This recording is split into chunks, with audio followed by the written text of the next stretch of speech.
Welcome to PseudoPod, the weekly horror podcast. We will show you fear in a handful of syllables. Go forward at your own risk.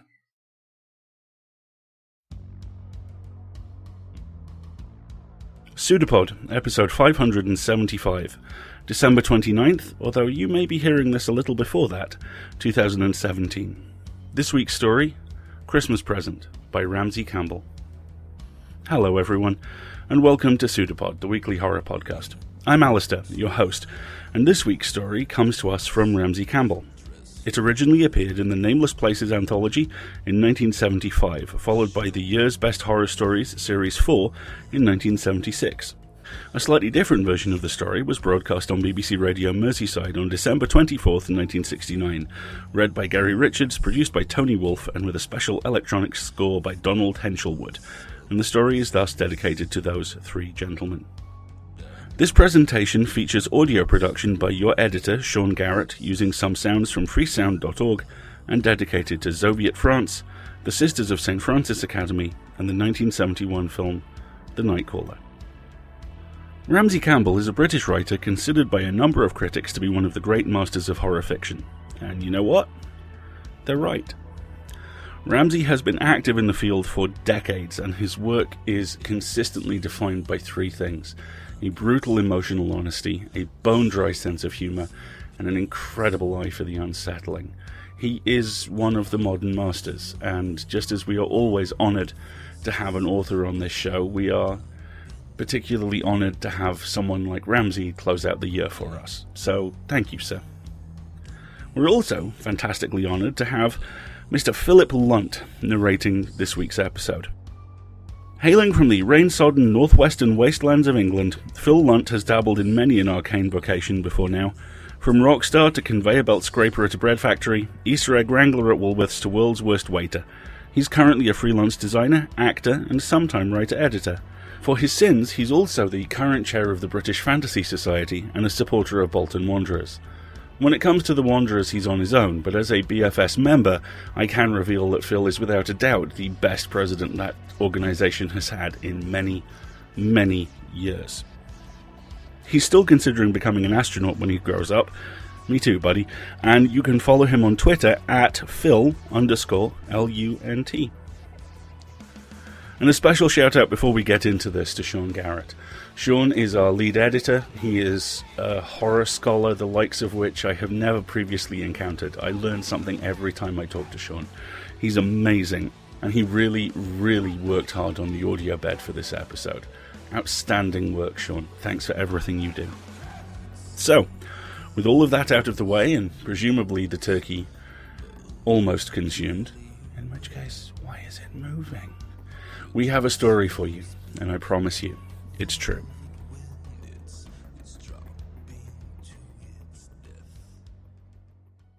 Christmas Present by Ramsey Campbell.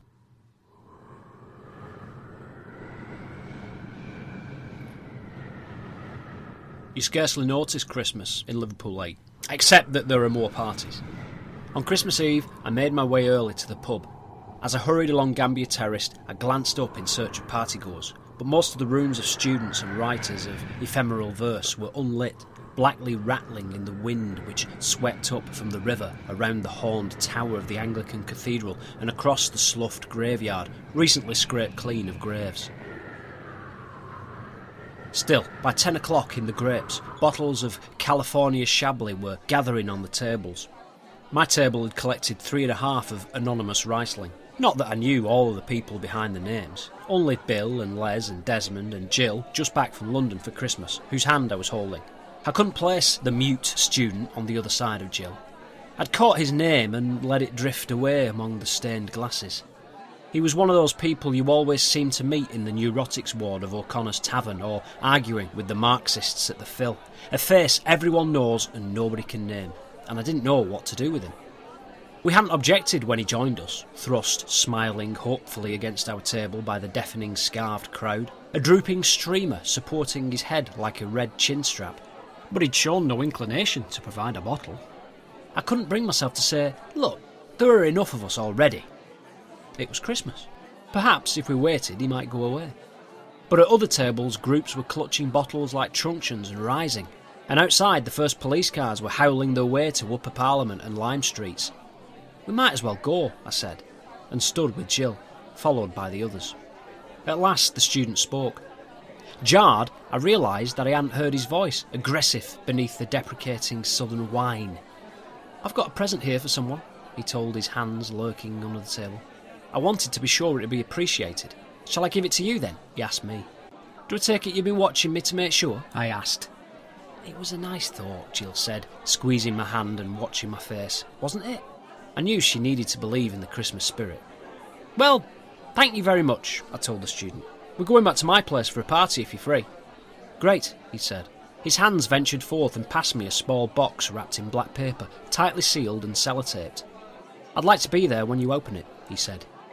We forced our way through brimming tables and discussions of the art of cinema and emerged into Catherine Street.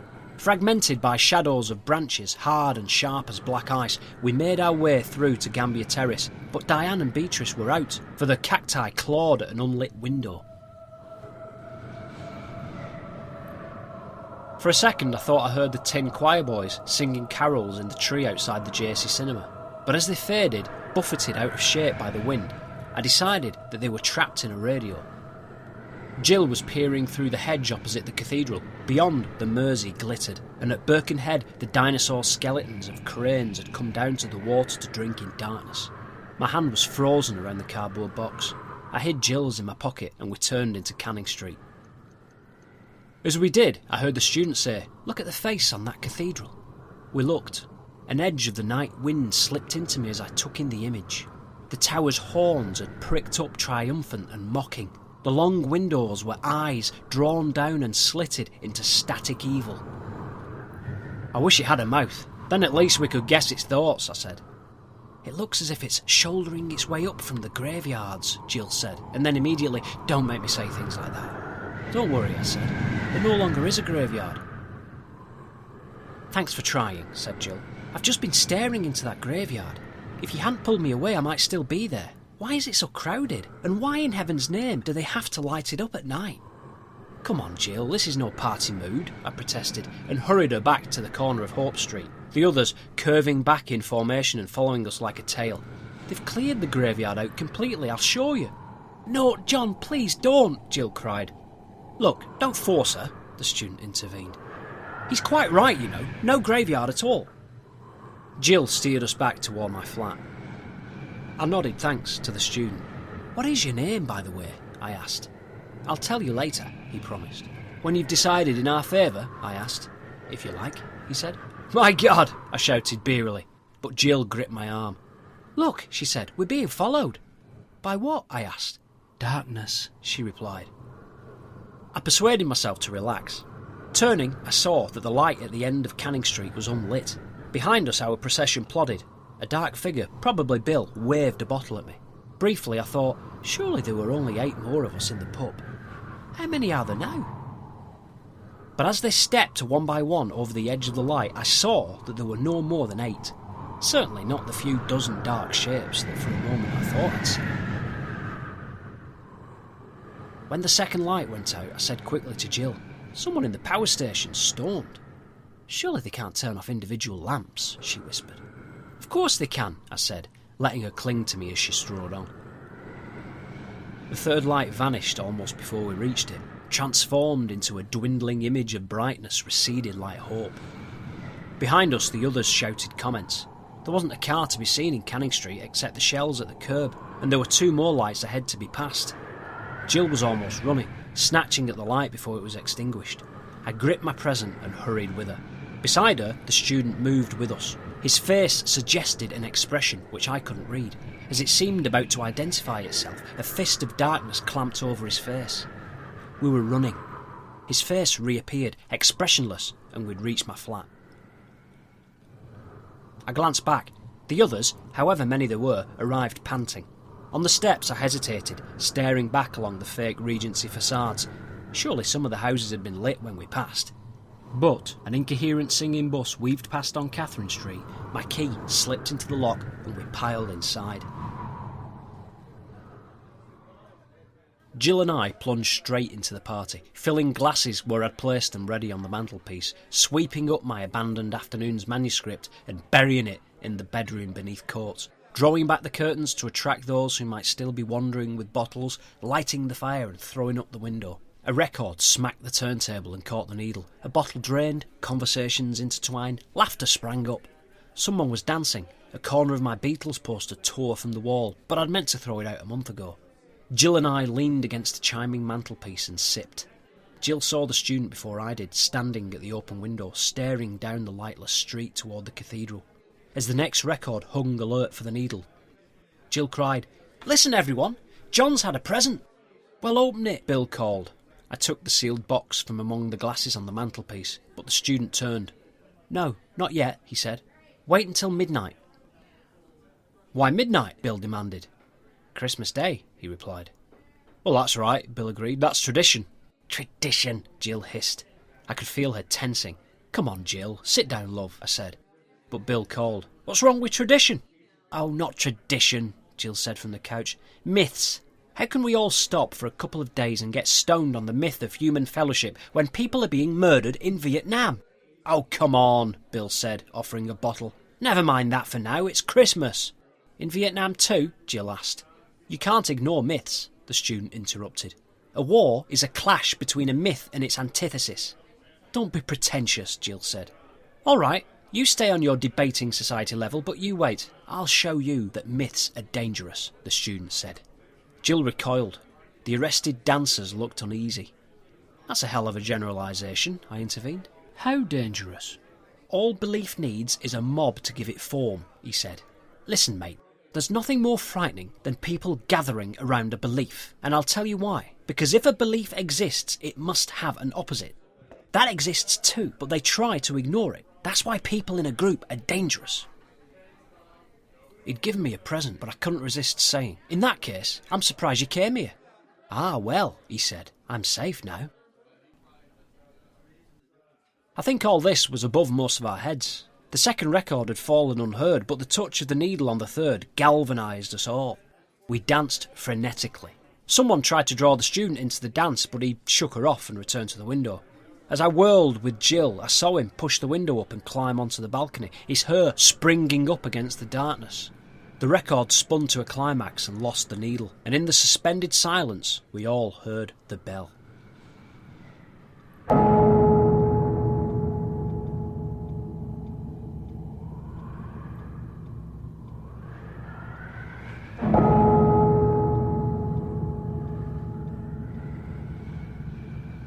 At least, we couldn't imagine what else it might be.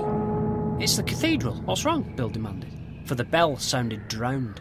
Its note boomed and then choked, muffled, swept away screaming, and was engulfed. It dragged itself back, clanged unbearably loud, and then dulled, thudded tonelessly in mud. We all stared at the student's intent back, but he never turned. "It must be the electricity, like the lights," Bill said, and was about to go on when the voices began.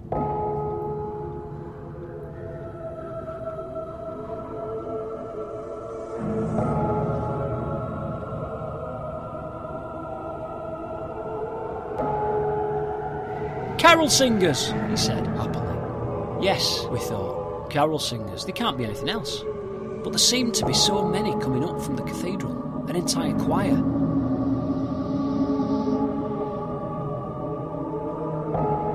I didn't recognise the tune, and I could tell that everyone was baffled, for the tune led toward recognition, and then fled squealing and growling into impossible extremes, notes leaping like frogs and falling dead.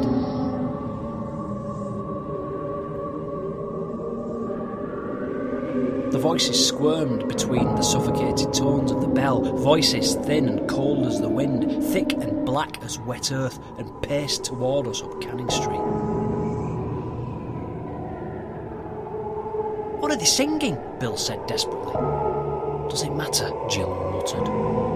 I pushed past the student and gripped the chill iron of the balcony, but Canning Street was an abyss of blackness, leading to the powerful horned form of the cathedral. I could see nothing, only hear their voices fling a contorted mass of sound toward the sky and into the earth, and wonder whether they were moving to the music.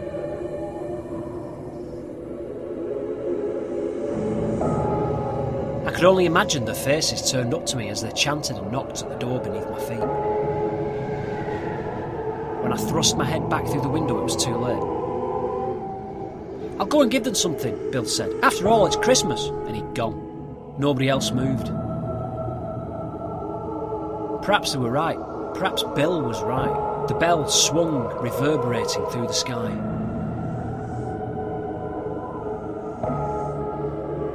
I peered down through the mesh of the balcony. Before I could strain sight from the darkness, I heard the street door open. I listened for minutes, waiting to hear more than the clangour of the bell and the packed, insistent voices. But there was nothing, except determined conversation in the room behind me, until Jill gripped my arm through the window and whispered urgently, "John, they're in the house. They're coming upstairs." I dragged myself over the sill and fell into the room. I could hear the voices turn at the first landing, mount the stairs lethargically like a gigantic worm. "Where's Bill?" I demanded. "I don't know," Jill answered. "Quickly," I shouted. The voices were bursting forth at the top of the stairs. "Everyone, we'll take a collection. Give them money. Jill, you collect half." But she was staring aghast out the window. I whirled. On the balcony, the student bent ecstatic against the gale of sound. Jill stood, a cry blocking her mouth, her face drained of colour and wrinkled like an apple. The voices massed toward the door of the flat. "Don't offer them money," Jill choked. "Give them that present." I lunged for the mantelpiece, thrusting bodies aside. Everyone seemed determined to ignore what was happening, to leave the decision to me. I waded through entangled conversations and clusters of faces like blank bubbles. I threw out my hand and caught up the cardboard box, and the student pinioned my arm. "Don't touch it, you fool," he cried. "Not now." The voices were at the door, roaring a single note or a million, a sound which could never have emerged from threats but might have burst forth from a tunnel. I struggled with him. "One moment more," he pleaded, "just to see." And Jill shrieked and snatched the cardboard box from me and threw it into the fire. For a moment, the trembling flames were crushed, struggling, helpless. The bell crashed like tons of drowned iron. The voices squealed in triumph. Then the flames sprang up, swarmed up the corners of the box, and a minute later it puffed like rotten wood and collapsed into shapeless ash.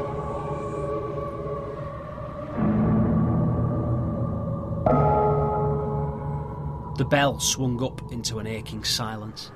A draft muttered where the voices had been. We waited until Bill knocked on the flat door. "Why on earth did I go downstairs?" he wondered. "So much for your myths," Jill said to the student. "Damn you!" I controlled myself. "There's one thing I want to know," I said. "What did you put in that box?" "Surely you can see that doesn't matter," the student said. "Just something to give form to a belief, that's all. It was a sort of anti-Christmas present, actually. The antithesis of a Christmas present. An experiment, mate, you know. Or do you mean the actual contents of the box?" "We don't need to know that," I told him. "In fact, I think Jill would rather not." I hit him only once, but he fell.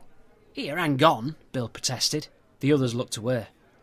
That I expected, but Jill clutched my shoulders and cried, Bring him round for God's sake. How do we know where he was before he met us? How do we know he didn't give someone else a present?" And now, we can't bring him round.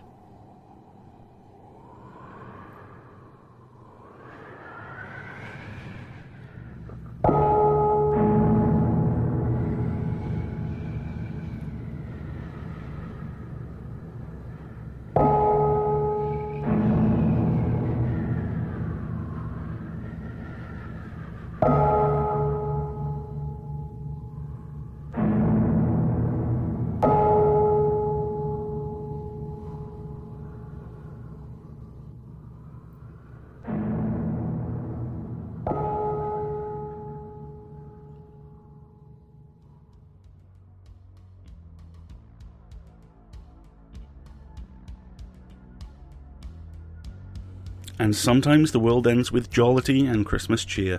Or is that jeer? The key shifts, slides minor, and suddenly all the happiness in the world is hidden behind Richter smiles and hats turned garish rather than jolly. Ho ho ho becomes a battle cry. Crowds become flocks. Something writes itself into the world and across the world in what you hope is candy cane, but no, deep down, is not. Christmas, a holiday built on the bones of every holiday that came before it. A cathedral made of belief and tradition, because deep down we know that while we're halfway out of the dark at this time of year, that means we can only ever see half of what's happening. There's a reason for all those Christmas ghost stories. Because here, at the end of the year, where time is stretched thin like old paper, like butter spread too wide, it's possible to change the rules. To beat the house. To own the house. But never to control it. Happy Christmas, everyone, from all of us here at PseudoPod Towers in particular, and escape artists in general. It has, on balance, been a pretty crappy year for basically everybody we know, and I want to take a moment to do 3 things. First off, thank you to all our amazing staff. Editors, Divya, Mer, Jennifer, Khalida, Setsu, Catherine, Danny, Marguerite, Shawn, Alex and Dagny. You and the teams you lead are the finest people it's ever been my fortune to work with and for. PseudoPod, which is Shawn, Alex and Dagny in particular, this show changed my life a decade ago, and never fails to continue to do so. Thank you for enabling my nonsense, and for coming along on this extraordinary ride. Secondly, thanks to every narrator, every author, every listener, every donor, every audio producer.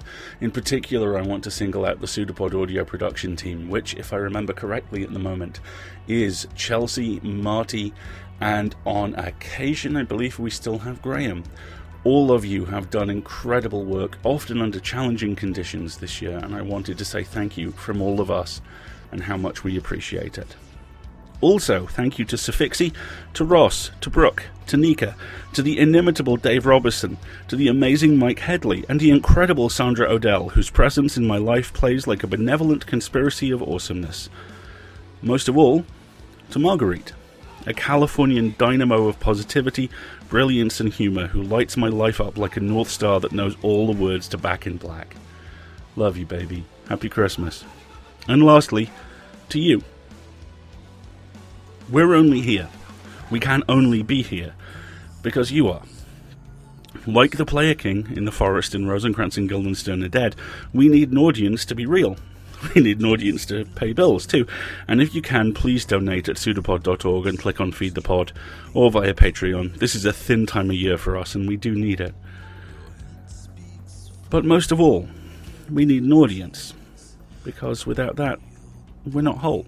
You close the circuit, you make everything worthwhile, and this year that's been as much of a struggle as making this at all. Hello, faithful PseudoPod listeners.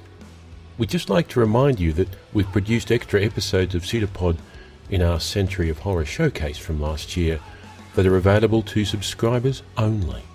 It was almost as though some artist had made a sketch freehand of Pan before the tiles went to the kiln, and it had lain under the glaze for years until time and wear had brought it back to the surface. I had no hesitancy about knowing it was meant to be Pan. The little forehead horns were very clear now, and the lush, sensuous lips could have belonged to none other. Pan, in the deep wood, admiring a dryad, with all the connotations of a satyr. The subscriber-only status allows us to present you some works by famous name authors which cannot appear thanks to various rights constraints in the free PseudoPod feed. Most especially, most emphatically, they did not talk about what everyone knew, but hesitated to admit, even in whispers, that by this time next month, they would probably be at war. So please consider subscribing, as it will currently get you extra exclusive episodes of PseudoPod. You're hearing bits from them right now. It is a sobering thing to come across a woman sprawled in the gutter with her intestines sliding from the shredded ruin of her womb. But you do not react. You do not distract the dead from their repast. They are slow and stupid, but that is all the more reason for you to be smart and quick and quiet. Access to these extra PseudoPod episodes will end on December 31st, so please consider subscribing immediately so as not to miss them. Their attack was tenacious but not suicidal. Some of the children fought back, and some of them fled. Mrs. Beatty's class had had enough and evacuated the building quickly. The entire melee rapidly moved outside, with children scattering in every direction and dozens of townspeople converging on the school. The battle was brief. And thank you all again for being faithful listeners. So, from all of us to all of you, outstanding work, everyone. Have a great festive season, an amazing new year, and my colleague, the brilliant Brian J. Lieberman, will see you the first week of January, with me back the week after. Almost done. Almost time for the next one, which will be a product of Escape Artists Incorporated and released under a Creative Commons Attribution, Non-Commercial, No Derivatives license. See you in 2018, everybody. Have a good one.